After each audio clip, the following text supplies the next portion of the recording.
আসসালামু আলাইকুম। সবার আগে বাছাই করা 10টি আন্তর্জাতিক খবর জানিয়ে দেব। প্রথমেই থাকছে শিরোনাম। তবে তার আগে অনুরোধ থাকবে ভিডিওটিতে একটি লাইক দিবেন।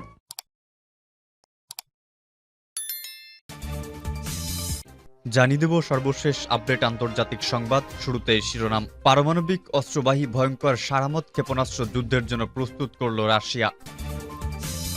এদিকে নজিরবিহীন সংকটে যুক্তরাষ্ট্র সেনাবাহিনীতে যোগদানে অযোগ্য ৭৭% তরুণ। জি-20-র সাজসজ্জায় গরিবের জীবন শেষ ভারতে। এদিকে মিয়ানমারে বোমা হামলায় ৫ কর্মকর্তা নিহত। সুদানের সেনাবাহিনীর হামলায় নিহত ৩২।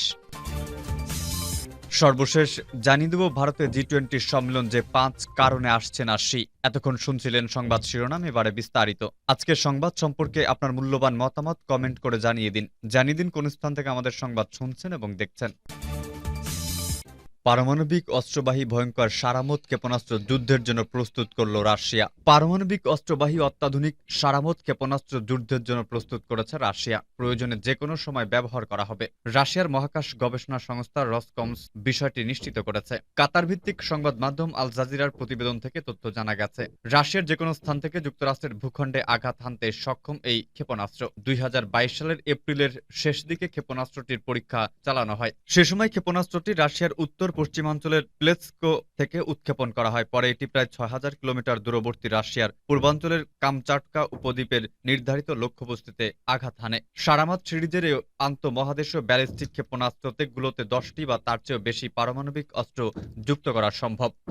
রসকসমসের প্রধান ইউরি বরিজভ গত শুক্রবার জানিয়েছেন, সারামত ক্ষেপণাস্ত্র যুদ্ধের জন্য প্রস্তুত রাখা হয়েছে। তিনি বলেন, সারামত কৌশলগত ব্যবস্থাটিকে যুদ্ধের জন্য সতর্ক অবস্থায় রাখা হয়েছে। তবে ক্ষেপণাস্ত্রগুলো কোথায় মোতায়েন করা হয়েছে সে বিষয়ে বিস্তারিত কোনো তথ্য দেননি ইউরি বরিজভ। সারামত ক্ষেপণাস্ত্র মোতায়েনের প্রসঙ্গে মন্তব্য করতে গিয়ে রাশিয়ার প্রেসিডেন্ট ভ্লাদিমির পুতিন বলেন, এই কৌশলগত ক্ষেপণাস্ত্রের কারণে শত্রুরা আমাদের ব্যাপারে দ্বিতীয়বার ভাবতে বাধ্য হবে। বিশেষজ্ঞদের মতে RS-28 নামের সারামত ক্ষেপণাস্ত্র একই সঙ্গে 10টি বা তারও অধিক ওয়ারহেড বহনে সক্ষম এবং এসব ওয়ারহেডের প্রতিটি আলাদা আলাদাভাবে কাজ করতে পারে। পাশাপাশি এটি বিশ্বের যেকোনো, এমনকি উত্তর মেরু থেকে দক্ষিণ মেরুর যেকোনো লক্ষ্যবস্তুতে আঘাত হানতে সক্ষম। ন্যাটো পশ্চিমা বিশ্বের কাছে এই ক্ষেপণাস্ত্র স্যাটার্ন বা শয়তান নামে পরিচিত। পশ্চিমা বিশ্বের ধারণা, সারামত একটানা 18,000 কিলোমিটার পাড়ি দিতে সক্ষম। এটি এখন পর্যন্ত বিশ্বের সবচেয়ে দীর্ঘপাল্লার ক্ষেপণাস্ত্র।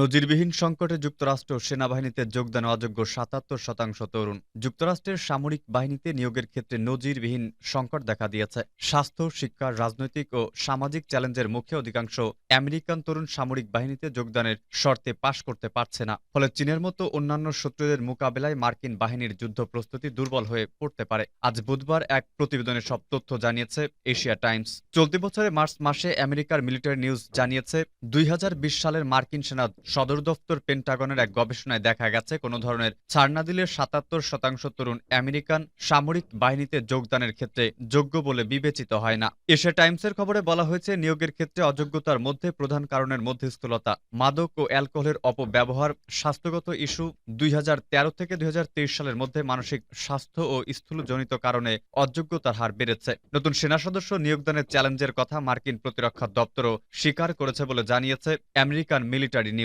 প্রতিরক্ষা দপ্তর বলছে, সেনাবাহিনীতে যোগদানের ক্ষেত্রে আগের প্রজন্মের তুলনায় এখনকার তরুণরা বেশি যোগাযোগ বিচ্ছিন্ন ও কম আগ্রহী। এবারে সামরিক বাহিনীতে যোগদানের লক্ষ্যমাত্রা পূরণ নিয়ে উদ্বেগ প্রকাশ করেছেন পেন্টাগন নেতারা। তারা বলছেন, ১ বছর ১,৭০,০০০-এরও বেশি তরুণ যোগদান করলেও লক্ষ্যমাত্রা পূরণ হবে না। চলতি বছরের জুলাই মাসে মার্কিন সংবাদ মাধ্যম ওয়াল স্ট্রিট জার্নাল জানিয়েছে, এবছর ৬৫,০০০ সৈনিক নিয়োগের লক্ষ্যমাত্রা গ্রহণ করেছে মার্কিন সেনাবাহিনী। তবে লক্ষ্যমাত্রার চেয়ে ১৫,০০০-এর কম সৈনিক যোগদান করবে। এছাড়া মার্কিন নৌবাহিনী ও বিমান বাহিনী যথাক্রমে ৩৮,০০০ ও ২৭,০০০ করে নিয়োগের লক্ষ্যমাত্রা গ্রহণ করলেও লক্ষ্যমাত্রার চেয়ে ১০,০০০ ও ৩,০০০ করে কম নিয়োগ হতে পারে।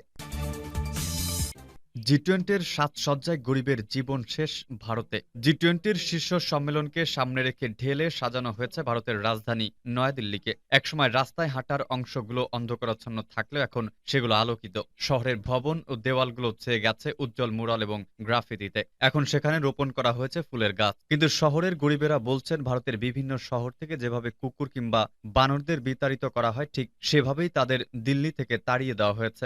নরেন্দ্র মোদীর সরকার আশা করছে $12 কোটি খরচ করে নয়াদিল্লির সৌন্দর্য বাড়ানোর বিস্তৃত প্রচেষ্টা বিশ্বের সবচেয়ে জনবহুল দেশটির সংস্কৃতি তুলে ধরবে এবং বিশ্ব মঞ্চে অবস্থানকে আরও শক্তিশালী করবে। আল জাজিরার এক প্রতিবেদনে বলা হয়েছে 2 দিনব্যাপী সম্মেলনটি অনুষ্ঠিত হবে নয়াদিল্লির কেন্দ্রে অবস্থিত নতুন নির্মিত ভারত ম্যান্ডাপম ভবনে। এটি মূলত একটি প্রদর্শনী কেন্দ্র।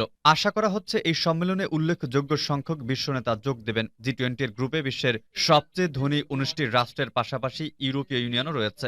বর্তমানে ভারতের এই গ্রুপের সভাপতিত্ব করছে। পর্যায়ক্রমে এই দায়িত্ব সদস্য দেশগুলোর মধ্যে আবর্তিত হয়। এবার ভারতের নেতৃত্বে দিল্লিতে অনুষ্ঠিত সম্মেলনটি গরিব মানুষের জন্য কাল হয়ে এসেছে। এই শহরের হকার শ্রেণী থেকে শুরু করে দরিদ্র এলাকাগুলোতে বসবাস করা মানুষেরা উচ্ছেদের শিকার হয়েছেন এবং জীবিকা হারিয়েছেন। এ অবস্থায় দারিদ্র্য মোকাবিলা ভারত সরকারের নীতি এখন প্রশ্নের সম্মুখীন। দিল্লি শহরে 2 কোটির বেশি মানুষ বসবাস করেন। 2011 সালের আদমশুমারি অনুযায়ী এই শহরের প্রায় 47,000 মানুষ গৃহহীন। তবে অধিকার কর্মীদের দাবি দিল্লি শহরের অন্তত 1.5 লাখ গৃহহীন রয়েছে। চলতি বছরের জানুয়ারি থেকে দিল্লির শহরে শত শত বাড়িঘর এবং রাস্তার পাশের দোকানপাট ধ্বংস করা হয়েছে। হাজার হাজার মানুষকে উচ্ছেদ করা হয়েছে। কয়েক ডজন দরিদ্র বসবাস এলাকা গুঁড়িয়ে দেওয়া হয়েছে। এমনও হয়েছে ঘরবাড়ি ধ্বংস করে দেওয়ার কিছুক্ষণ আগে বাসিন্দাদের নোটিশ দেওয়া হয়েছে। কর্তৃপক্ষ বলছে উচ্ছেদের তাদেরই করা হয়েছে যারা অবৈধ উপায়ে বসবাস করছিলেন, কিন্তু মানবাধিকার কর্মীরা বলছেন এসব অভিযানে কয়েক হাজার মানুষ নতুন করে গৃহহীন হয়েছে। শুধু দিল্লি নয়, মুম্বাই ও কলকাতার মতো যেসব শহরে G20 ইভেন্ট অনুষ্ঠিত হবে সেসব শহরেও উচ্ছেদ অভিযান পরিচালনা করা হয়েছে। বস্তি সুরক্ষা মঞ্চের কর্মী আব্দুল শাকিল বলেন, সৌন্দর্য বর্ধনের নামে আসলে শহরের গরিবদের জীবন ধ্বংস করে দেওয়া হয়েছে। তিনি আরো বলেন, মানুষের করের টাকা G20 এর পেছনে খরচ করা হচ্ছে, সবাইকে কর দিতে হয়। সাধারণ মানুষকে উচ্ছেদের মতো ঘটনাকে কাণ্ডজ্ঞানহীন বলেও মন্তব্য করেন শাকিল। মিয়ানমারে বোমা হামলায় 5 কর্মকর্তা নিহত।